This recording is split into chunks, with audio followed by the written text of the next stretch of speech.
you have this grant that you're applying for the grant for this 3D printer. Is this one, are we talking one printer located here at SELCO? No. It's a library that has submitted a grant to SELCO to buy a piece of technology. Okay. So thinking into subsequent technology user group, if the grant is approved, so first if, then someone from that library might be able to, at a later date, talk about what they are doing with the 3D printer. Because I didn't think there was another one in the region. I think it'd be a great idea to have that. I think SELCO should purchase one and share it throughout all the libraries. Make it around the region. We have discussed network-wise. We have had that. And you've got your transportation all in place. You can go into production. You know, my sense of that is that I went to what was supposed to be a 3D programming at library. Okay. And it turned out to be just a sales rep presentation. And he talked about how his 3D printer had run for 36 hours. 36 hours. One piece. Yeah. To do a cat scoop. A cat scoop. Yeah. And yeah, you heard me, Ann. Yeah. And one of the people in the group said, you know, who has cats, goes, you know, you can get them at the dollar store for $1. And so I'm not necessarily quite sure as to the benefits. Yeah. So one of our coworkers has a 3D printer, and I asked her, what kind of stuff do you make? And other than plastic bunnies that she puts all over the place to decorate, she has a family member who's had surgery, and she's used the 3D printer to make prosthetics for that family member. Wow. And making her own prosthetics? Yeah, using her 3D printer. Okay, then. Well, I was just going to say, we should get the ones for the human tissue. Oh, yeah. So it's not all junk, you know, I mean. Well, and like I said, I think that this is taking us way off topic. I apologize. It's just that I wanted Tyler to get it on the list so that when this group meets again and the Legacy Review Committee has already met and I've forgotten about the connection. So the Legacy Review Committee is meeting in a week, and I just read the grant application. So hence I know that this is at least being considered. Well, while we're talking about 3D printers, I would like to bring up in my mind, a related topic, and that is our, I don't know if anyone else has a business incubator in your community, but I'm assuming some of you do. Yes? I just think this would be a wonderful project to work with a business incubator, because it seems like I don't have room for it in my library, you know, not my library, the Altano library. But I think the incubator has room. I mean, they're certainly accustomed to manufacturing. And they're accustomed to sharing for their groups that are out there, too, yeah, to make use of the different industries. Yeah. Frankly, when I brought this up to our business incubator guy, he was not in it anymore. He didn't know what I was talking about. Okay. So we'll keep that in mind. All right. So I have some questions I'm interested in for technology that maybe SELCO or somebody could answer. And I'm interested in how computers are being used in the library these days in terms of like wait times, or especially the Pharos reports, like the usage rates. I know that when I think it was Donovan and Michael, they came to Austin, and Michael had a report on our usage rates for the Pharos computers, and yeah, I would like to know more about that. Okay. And how it's changed over time, and if there's any trend. This is Donovan. So that's probably a topic that would be more suitable for a panel from the libraries to talk about than SELCO staff, if I'm understanding where you're going with that, Ann. Okay, maybe it is, and because I'm wondering if our policies are starting to change, like Austin's did. Now you can use a computer for 4 hours. I mean, I wasn't trying to say SELCO wouldn't do it. It just seems like we're a step removed from the action on something like this. Were you looking for either and? Didn't hear you. You're too far away from the speaker machine. And it's Mary Kay. Were you looking for someone to convene this? What that is? Well, maybe I guess I'm looking to see if anybody else is interested or if it would be useful. Well, it's certainly something we discuss. So maybe a sharing session as opposed to a more formal panel, which implies a lot of preparation. Whereas Right. we just let people know we're going to have some open discussion time and throw it open to the floor. That's a good idea. Like a list of 4 questions and 20-minute discussion and done.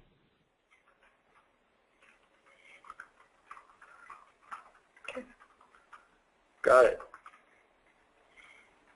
Go ahead. Good.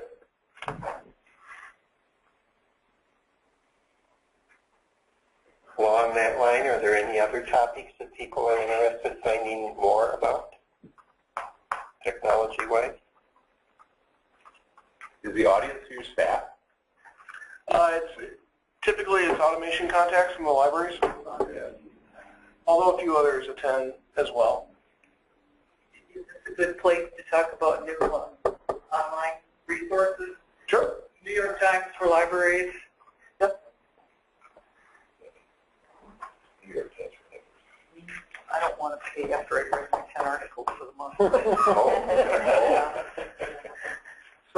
So what would you see? You mean like what would the topic be? I guess then. Online resources. Yeah, library resources. What's new out there? Who knows? I guess this would be another sharing, unless someone actually wanted to do some research. And maybe talking about the Minnesota that initiative for that health database.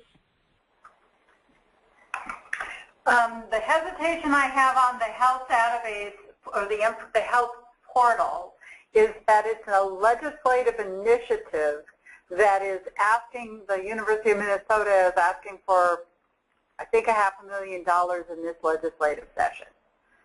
So there isn't a resource to direct people to other than to know why the University of Minnesota wants to create this health portal. Right, and so what I guess I was thinking, being informed so as to be in a position to answer questions and or advocate or decide if you think it's a bad or good idea. Okay, we can do that, or we can put that on the list to be considered. Does everyone here know what Ann Wilkinson is talking about? Ann? There we go. See, need for a session. So it's No, well, yes and no. Being sponsored by Minitex, but it's broader than Minitex. So the health services librarian at the University of Minnesota who had no risk points, that's not the right term. Interest? Get in the game? No, she had no. She had a personal experience. She had a personal experience of that. She had a massive heart attack, and she had no any kind of indicators, health indicators. She was a runner. She had low cholesterol, no heart attack, no heart history in her family, all of these things. And so here she found herself in this heart attack situation. So as a reference librarian in that field, she was able to do a lot of personal research that helped benefit herself, her family, and her recovery. And, you know, as we all know from reference work, there's a whole lot of schlock out there that you don't want. And so what the University of Minnesota and the Board of Regents has approved a specific legislative initiative to create a health information portal that would help people with their health-related questions. And there's a legislative initiative moving forward through the Minnesota Library Association as well as the University of Minnesota, a joint lobbying approach to ask for money from the legislature to create this new portal. And as I understand it, it would be far and above different information than we already have access to through things like Medline Plus or the magazine databases. It would give us access to things that doctors at universities or schools might have, but that a doctor working in Adams, Minnesota is not going to have. So this is a portal for professionals? Because really where I see the real lack now is in health literacy materials, and that means materials that are easily understood by readers who will access it probably at a 6th grade level. Well, it I think brings a really active discussion, and I think that this is an initiative that's going forward, and I think it's going to get a little press, and that, you know, it would be good for us all to know what it's all about. Yep. Well, the Minnesota Library Association's Legislative Committee meets the 2nd of December, if that's the first Wednesday. I will put it on my, it's a Tuesday, so then it's December 3rd. So they meet every month, the first Wednesday of the month at 10 o'clock. It's a dial-in conference call, so anyone can join. And I will put it on my list to find out what the status is and to see what information I can find out. You check about literacy material? I will ask about the degree of, or the concept is actually just self-literacy. It is something I explored a lot when I was looking for materials when we had a Blue Cross Blue Shield grant. And it was amazing to see how much was online and how much was not in print or available in print. I thought we were missing a big part of the population with our resources. okay. I'll get some more information. Thank you. Thanks for bringing that up, Ann. There may already be talking points written on this because, of course, one of the things that happens before the legislative session every year is that the various planks of the platform have talking points that generally are for the people who are lobbying, but also sometimes are used by those of us who are lobbying to hand to the legislator when he or she has more in-depth questions. So I can also check to see what the status is on the talking points, because that should answer all of most of our questions. All right, got it. Another item, maybe this would be for a later one, is the issue of broadband and just the status statewide. And I know in Austin they're talking about bringing extremely high-speed internet to the town. And I don't really know what that would mean for a town or a community, or what the overall picture looks like and what it's stopping us from doing. And who's bringing it in? It might be a Hormel Foundation initiative that then would be self-sustaining. And other than knowing, oh, super fast, that's like all I know. Like fiber optic? Yeah, like the Google Gig project that was down in St. Louis. Sure, okay.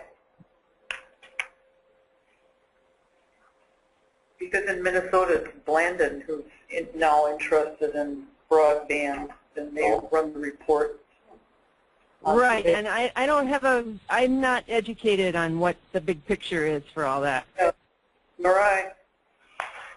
Well, and there was a governor's task force, and it may actually still be in process or still be a working task force, but there was a broadband report that was submitted to the legislature about a year ago. Because the question about, and the reason I remember it in particular was that the timing of the report from the governor's task force did not coincide with the normal funding year at the legislature. So it's like, okay, so the report comes out, but it's not a year in which you're supposed to be asking for money. So what happens to this report? And there was a library representative on the committee. So there is study going on about why Minnesota needs expanded broadband around the state, and how Okay. and how uneven it currently is. So you have major fiber initiatives in the northeast, but there's other areas of the state that have not had major initiatives.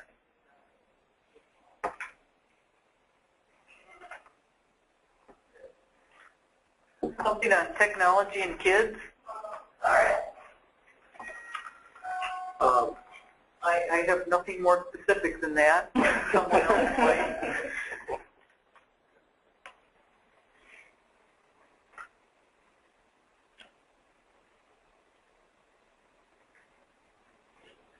Are you remembering that there are topics left over from our previous querying of this group? Tyler has that information. Okay.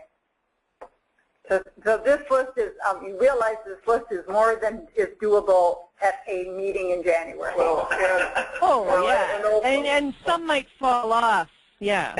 Well, and also you should realize we're having the same conversation amongst all of our teams here internally as well. And we've heard from one library that does not have a representative in this committee that had an idea as well. So our plate does run us over, or our cup, I should say, does run over with ideas. So we'll go through and put something together, and we'll save the other ones for a possible, either a future meeting, or sometimes we have taken these and done SELCOtv things on them if they didn't make it to the meeting.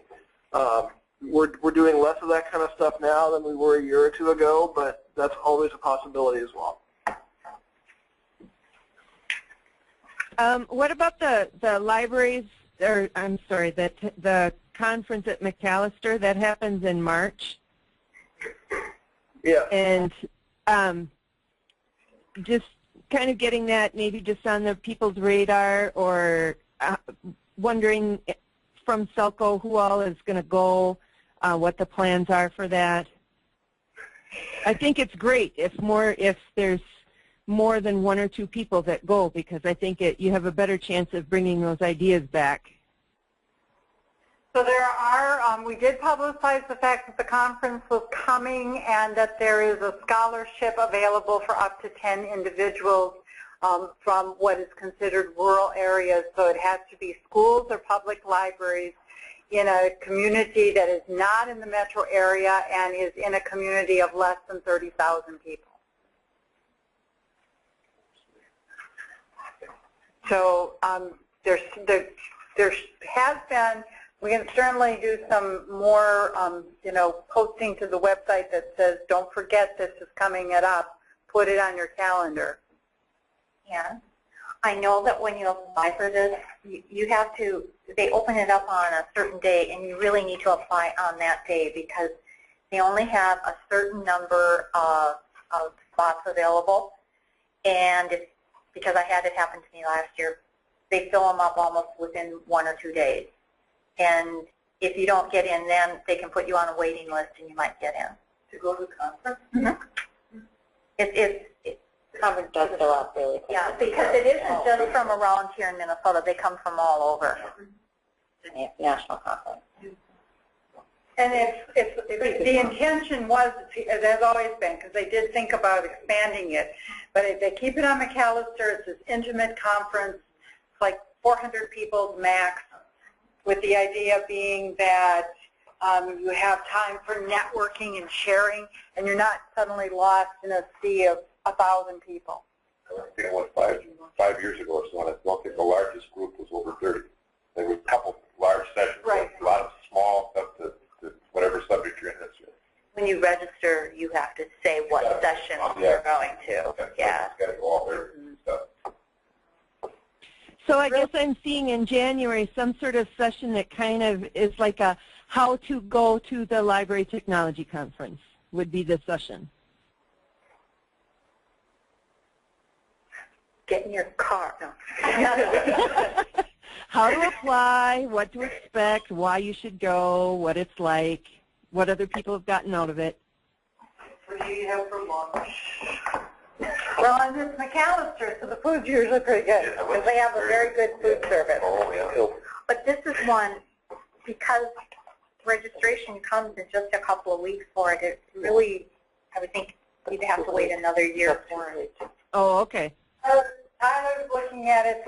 Registration's going to open December 10th. Yeah. So what I'll do is we'll put something out on the website to remind people that it fills up fast. If you're wanting to go, register right away. Please note, last year's conference opened 7 days opening registration. 7 minutes. This isn't like a YouTube concert.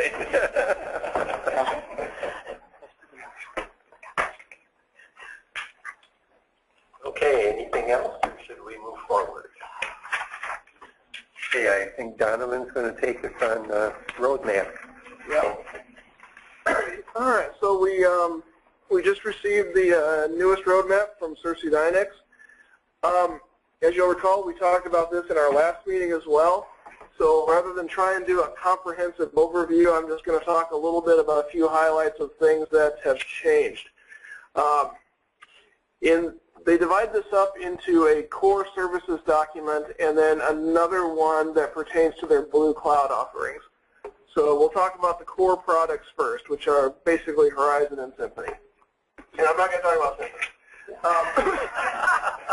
So the big changes here, big picture stuff, is that version 7.5.3 of Horizon last time was slated for Q1 2015, or excuse me, is now slated for Q1 2015.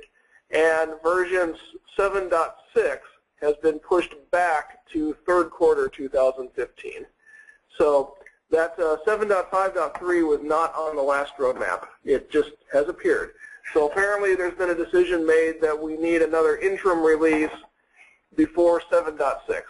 And I have no idea why that might be or what it might entail. That's just the change in the roadmap. Do those colors have some significance? The colors, I believe the tan stuff is things that have been released, and the blue things are coming, I believe. Yeah, I have this document seriously enlarged so that everyone can see it. Yeah, the tan stuff is released already. And we're currently where? We are right here in Q4 2014. No, I think he's asking what version are we on. 7.5.2, back to. We just upgraded to 7.5.2. That was Saturday night. Yep. Yeah, we just did that a few days ago. They did just release that web services for Horizon 2004-9, like last week. Oh. There are several new versions of web services on the roadmap. Last month, none of these interim versions were on there, so these have all been added since the last roadmap we saw a month ago. There's something that we're waiting for, the web services were supposed to be so great. Well, web services is what powers Enterprise and a whole lot of other of the Blue Cloud Initiative products. So everything that happens in web services has a ripple effect.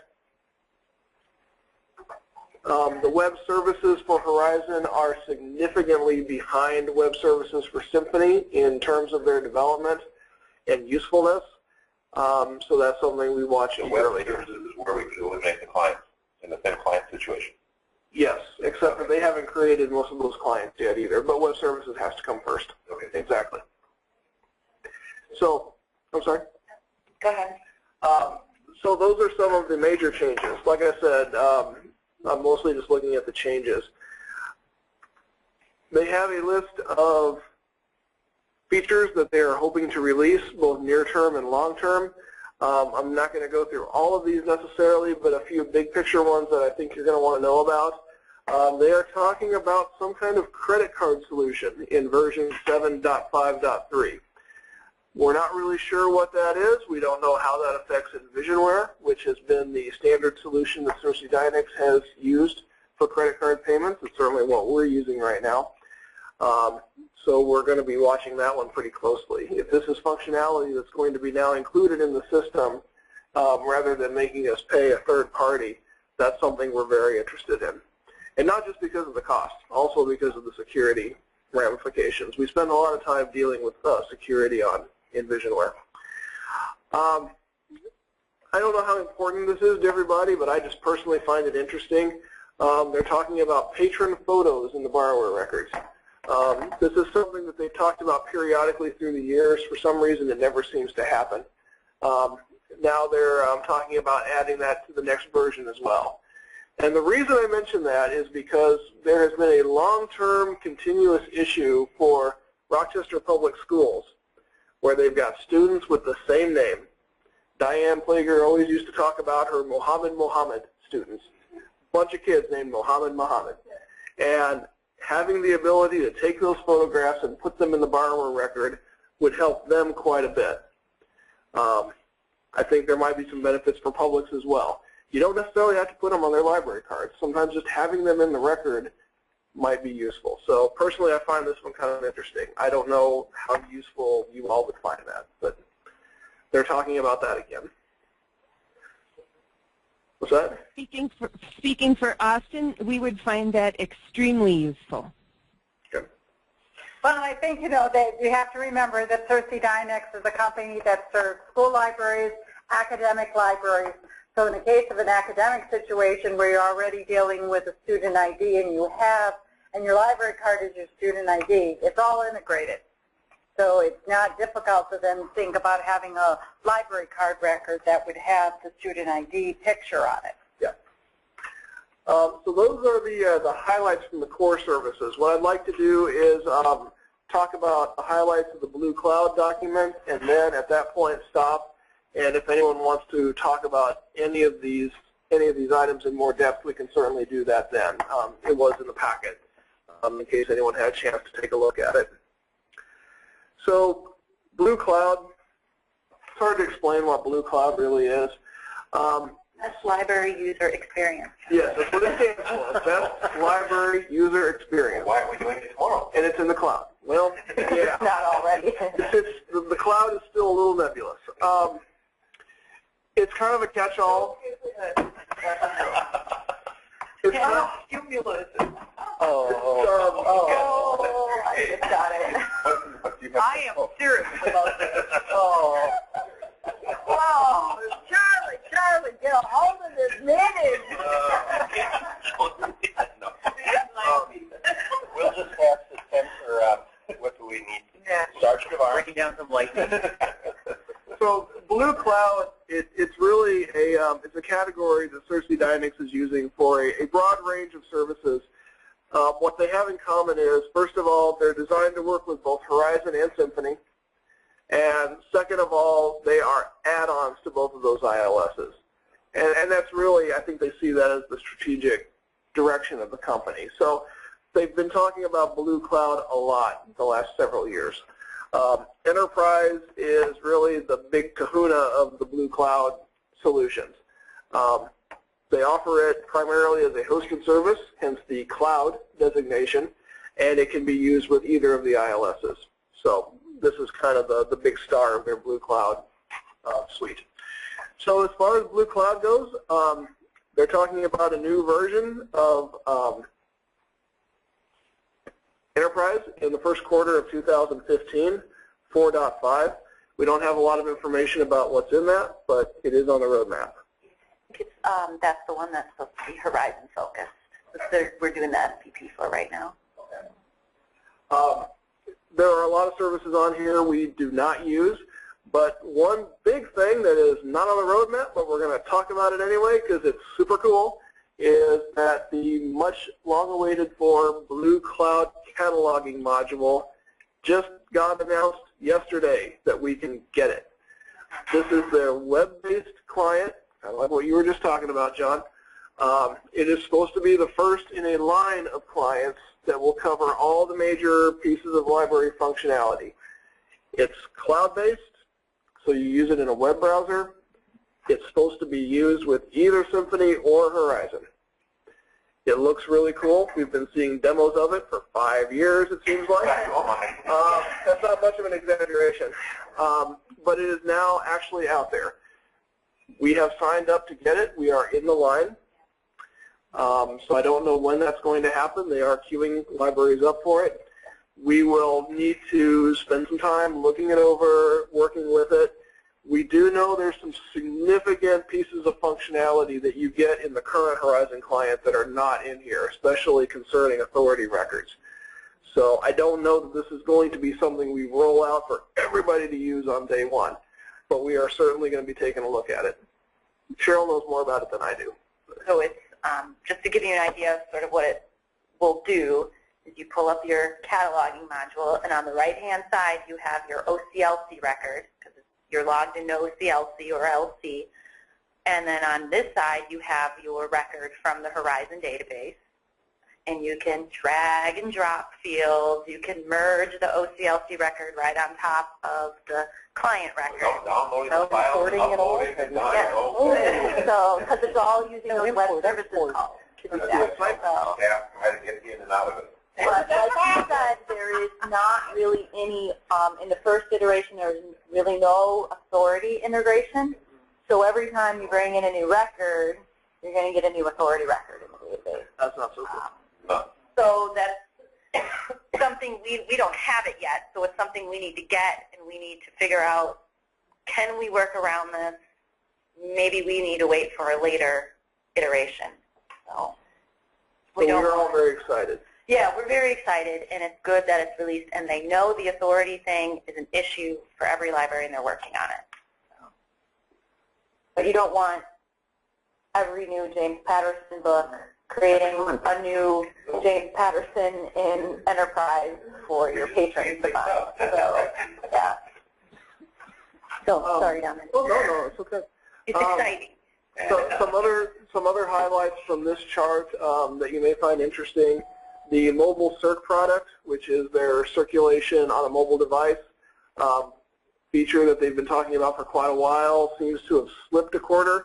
It is now being listed in Q1 2015, so that's been moved back. Don't really know anything about why that would be, but the pilot period has been extended. Tell me why mobile search, when you got a laptop, you can do the same thing. What's mobile search? Well, it's holding your hand as opposed to a laptop, which still needs something to set it on. You still just don't have all the stuff. Yeah. The mess of what you see and what you don't see, that type of thing. Okay. Yeah. All right. There's a hand up over here. Mobile app, same situation. Was there another hand up I thought I saw? Okay. A new feature that they have listed, we'll go on to the next page here. There's a lot of new features. The one that jumped out at me that they are talking about is what they call Forgot PIN, which will allow us to have something in the Enterprise My Account where patrons can place a request to get a new PIN. So if they lose their PIN, no longer have to call libraries and have staff create a new PIN and put it into the patron record. They would be able to do it themselves. We don't really know a whole lot about how that works, but that is a feature that they say is coming, which I think we're going to be very interested in. Probably email it. Yeah, I'm sure. So those are just a few things that jumped out at me. I would be happy to pull up either of these documents and talk about anything else on here. Mobile app, let's throw it up there for the patient. First quarter of 2015. No, Bookmine. There are several interim releases coming for Bookmine over the course of the next year. We are not using Bookmine right now. There were some serious issues with functionality. My understanding is that most of those have gotten fixed, but by then we were knee-deep in enterprise implementation and some other projects. So we will probably take a fresh look at that in 2015 and see if it's time to roll that out. But we haven't really had those conversations yet, so Tyler and Cheryl are probably looking at me saying, okay. Back to the web-based client to replace all this thin client Citrix junk. When? Well, there's only one out right now, and that's the cataloging one, which we just heard about yesterday. So instead of having it as one process, this enterprise thing wouldn't answer that? No. Enterprise is just the public catalog for patron use. They are talking about a whole series of these modules, cataloging, circulation, acquisitions. So that's all right now future talk. So before you can dump the Citrix farm, they've got to be all web-based. They'd all have to be web-based, and they'd all have to be proven. Retired and moving on, be very happy said they've been talking about it for 5 years, 4, I think, is when we first heard about it. Was 4 years ago. Yeah, because they had the party with the blue martinis. Yeah. And that was in Arizona. That was, that was before I was here. I don't drink martinis. But you remember the blue martinis? I remember those. Martinis. She did it. What they have said, though, is that they have acknowledged that Blue Cloud cataloging has taken a very long time to come out. Some of that delay, probably a lot of that delay, has been developing web services, which I mentioned. Horizon Web Services is way behind Symphony Web Services, but they claim they have beefed up their development staff to help deal with that. Yeah, is that, yes, Blue Cloud cataloging has taken a long time to come out, but now that it's come, the rest will follow in quicker succession. And if the problem truly was the web services integration with Horizon, that's not implausible. I'll believe it when I see it. Certainly, we are keeping a close eye on it, because a world in which we have web-based modules for everything, yeah, would eliminate Citrix, and it would eliminate that Horizon staff client that we have a love-hate relationship with right now. But we're talking about putting all our eggs in one basket there, so we would want to proceed. Citrix, new Citrix upgrade is already in place. Yeah, no, we're ramping up to it. We're going to have to do it. So that's coming on a future. Yeah, the reason it wasn't on the project list today was because we've suspended work on that while we dealt with some other things, but we will be taking it up again soon. We still have to do another upgrade in the next 6 months for Citrix. We'll know more too about this web-based client in late January, which is when the SERC, one of the releases of SERC is supposed to be out. So we'll see if they make theirs. But it's not supposed to have check-in and check-out. It's going to have other SERC functions. So, Our definition of SERC is different again. unless you understand our, I don't think that word means quite what but you think it our does. Patron cautious recreation. when it comes to Blue Cloud modules. I think Cersei Dynamics has a vision of where they want to go with this, and it's pretty good. Really? They're still just getting started getting there. Is kind of, I think that's the takeaway I have from it right now. I think it has a lot of potential. They just got to get there. I'll tell you, 2-3 weeks ago, I was like, this is never going to happen. I don't believe it. Yeah. But I stand corrected. I now have faith. Yesterday. Yeah, I have faith. And, you know, one question that I know a lot of people had, including me, was why would you do cataloging for your first one? It seemed to me like circulation would have made a lot more sense. But the explanation from them, which is logical, is that cataloging requires a lot more from the web services. And so it makes sense to get that going first, and then everything else falls into line. You need those aspects of your database exposed to do anything through web services. That's their thinking on that. So anyway, that's all I had as far as the 2 roadmaps go, but we'll be happy to talk about anything in those documents.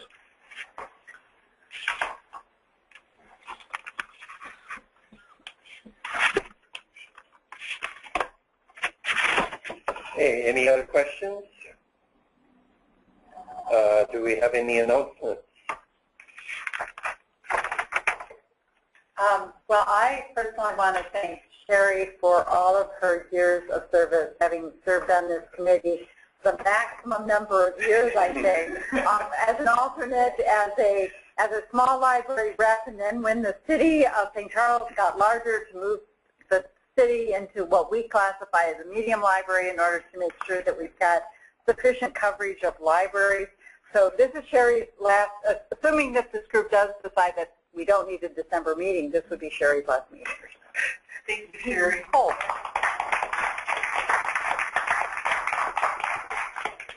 Thank you. For the most part, it's been a pleasure.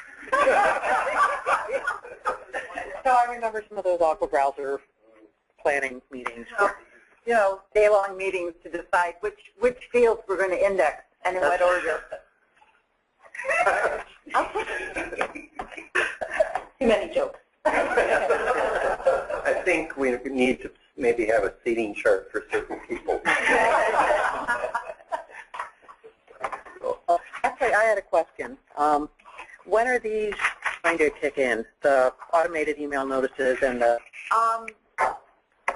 Hadn't really Okay. planned that. Well, you can... I'm off next week for Thanksgiving, So it will probably be kicking after in. that. So it will be kicking in before the January meeting.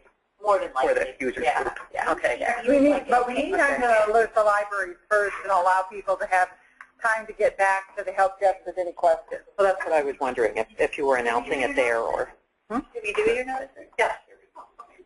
I have a list in my office. I don't remember everybody, so I'll be contacting you. Okay, if there's no further announcements, then there's a tentative meeting in December. Otherwise, it'll be January 15th, and we'll adjourn the meeting. Thank you all.